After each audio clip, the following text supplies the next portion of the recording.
Well, here we are, the grand city of Geelong.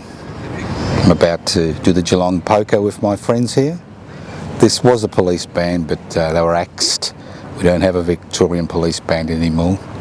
Maybe you've got one in your state, let me know if you do.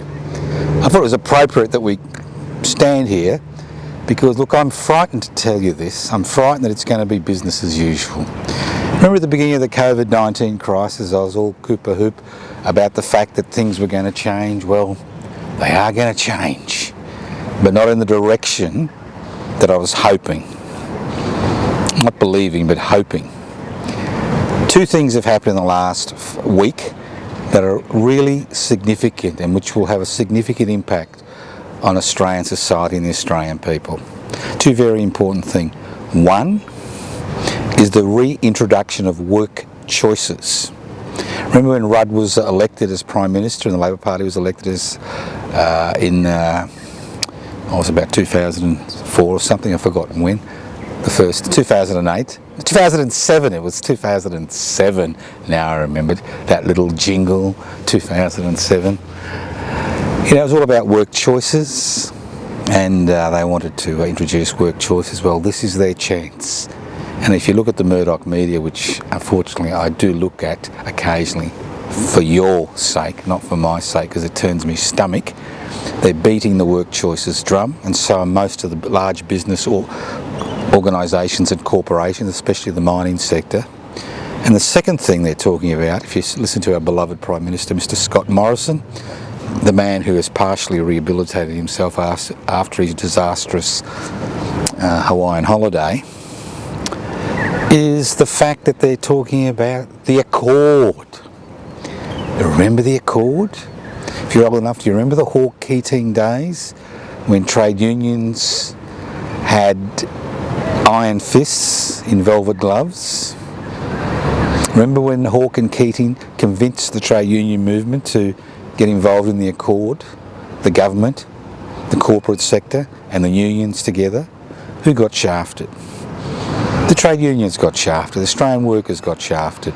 The Accord was the beginning of the neoliberal experiment which has now become part and parcel of everyday life in this country. That's what the Accord was about. It was about allowing millions of temporary workers into this country in order to undermine wages and the power of trade unions.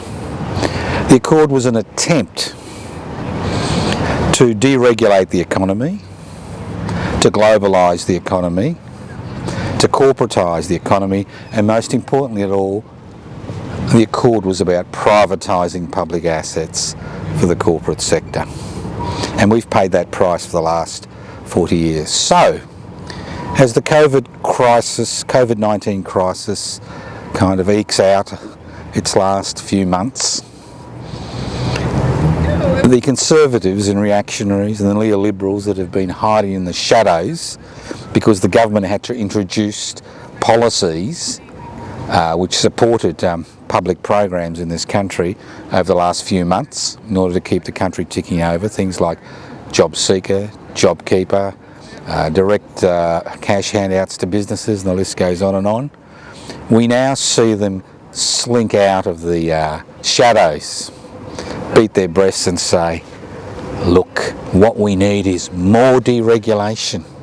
And I'll give you an example of what they're talking about.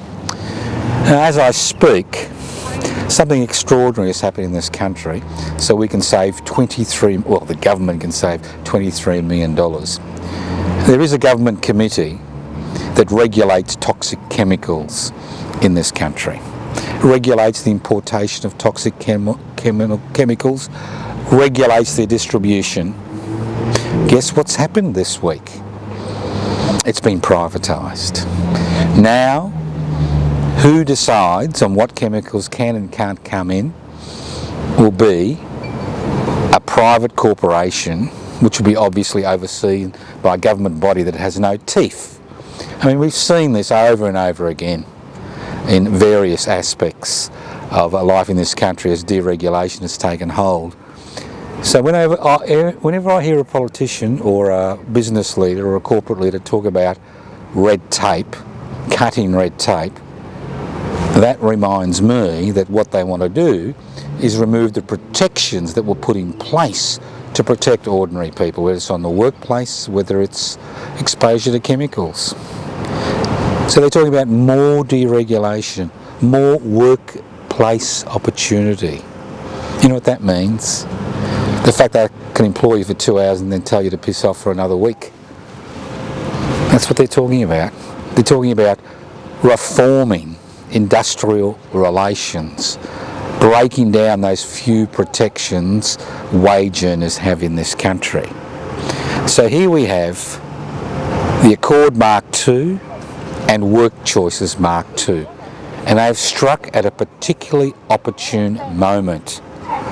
And that moment is now, because they know that Australians are frightened, not just about COVID-19, as more and more people, take to the streets and resume normal life. They're not frightened of COVID-19.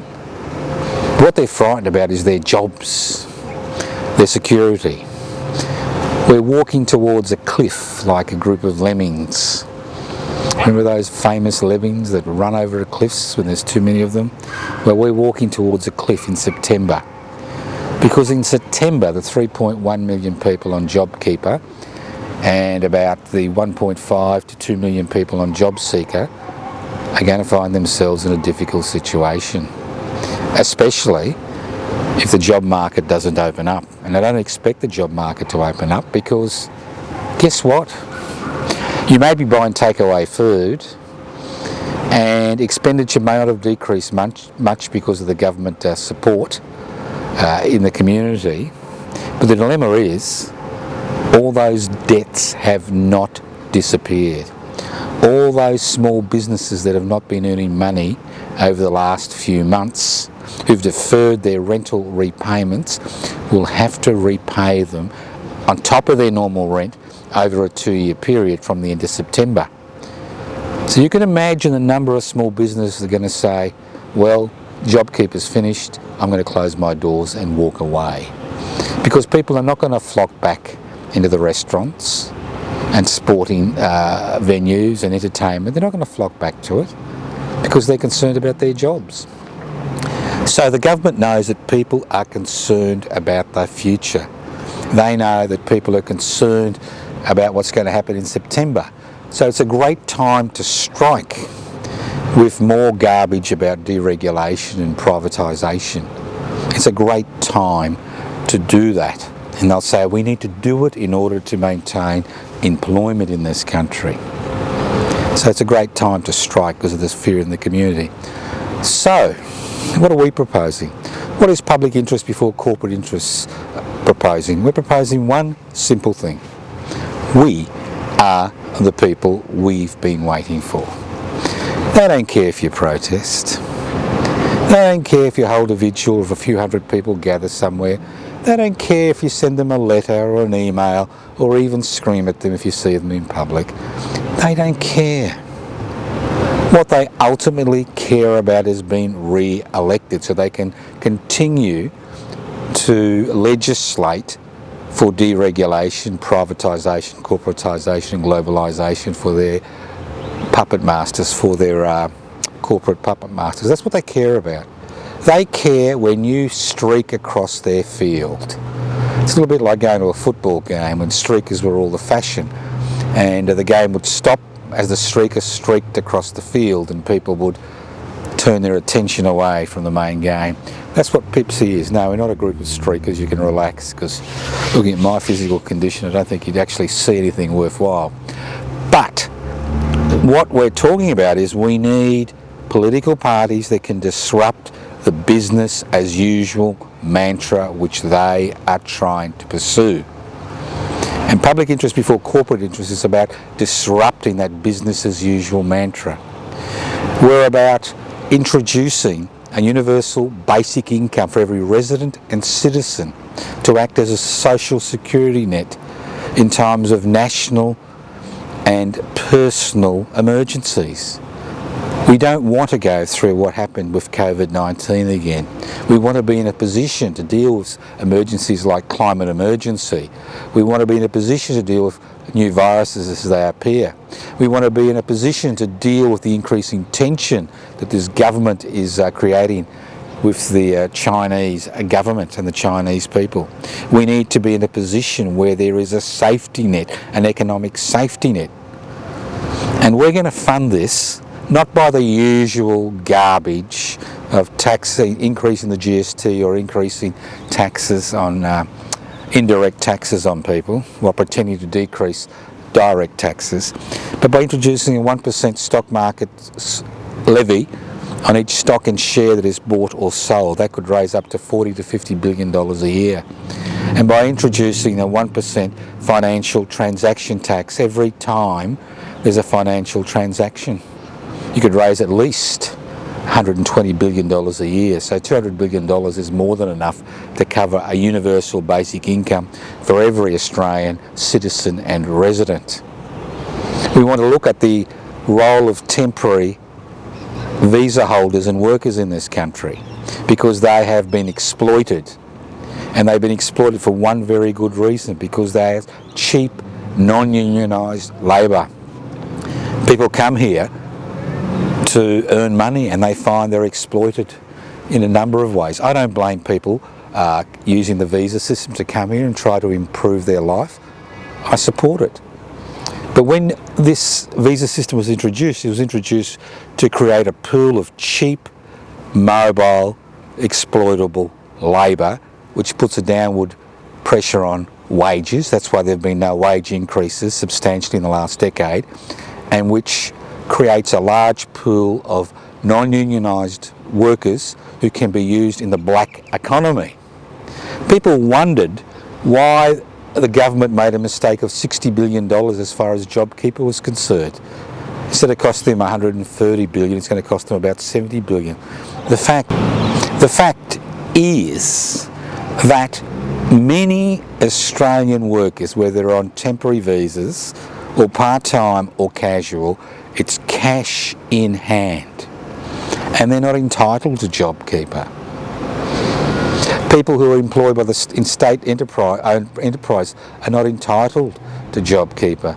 University staff are not entitled to Jobkeeper. Most casual workers are not entitled to Jobkeeper, and the list goes on and on. Obviously, the constraints on who could and couldn't get Jobkeeper are so narrow that they save that $60 billion. But the reality is that you've got an option. You've got to have options. Even in the most critical circumstances, individuals have options, and we're not facing critical circumstances. You can, lose yourself in social media and become a troll. You could become a sex addict. You could, make use of your favourite drug and be, droned out all day. You could throw a brick through your television set. You could tweet like President Trumpy, that incompetent buffoon, all day and achieve nothing at all except more deaths. You could do all those things. You could resign yourself to a life of being a spectator. Never been a streaker, but been a spectator. Never causing a ripple in society. Or you could join public interest before corporate interests. It's very easy. You can download the application form from pipsy.net. If there's some computer glitch, try the next day or the next day. If there are computer glitches or you hate computers, like yours truly, although I do use it a lot, almost addicted, although I never look at it. You look at it, unfortunately, or fortunately I should say. But I think the important thing is you can leave a message on 0439 395 489. That's 0439 395 489. If you want to sign up every one of your relatives and friends, the whole two of them, well, I'll send you out 2 application forms, one for you and one for them. Or you can actually write to us at Post Office Box 20, Parkville 3052, because we want to throw a spanner in the works. As I said before, unless there are hundreds of thousands of people in the streets, they, on a day-to-day basis, as we saw with the yellow vests in France, as we saw in Egypt in 2013 through the Middle East, as we're seeing in Lebanon today, they don't care. And I can't see hundreds of thousands of Australians taking to the streets in the next few years in this country. Hopefully I'm wrong, but I can't. In the interim, I encourage you to support public interest before corporate interest and join us. Currently we have about 430 people on the electoral roll. I'm in the process of sending out letters to the other 190 who we can't find on the electoral roll. If we can get 550 by the end of the year, we can apply for registration as a federal political party. Our aim is not just to stand in the next federal election. Our aim is to stand in by-elections, and there will be many by-elections between now and the next federal election. Standing in a by-election highlights policies, and obviously we're not just a political party that waits for an election. We're also involved in boycotts, community action, protest, vigils, petitions, and the list goes on and on. So you either accept your lot, bow your head, kiss your master's feet or mistress's feet, or you can stand up like a human being, join Pepsi, and begin that struggle to create a more just and egalitarian community in this country. The decision is yours. I can do these presentations till the cows come home.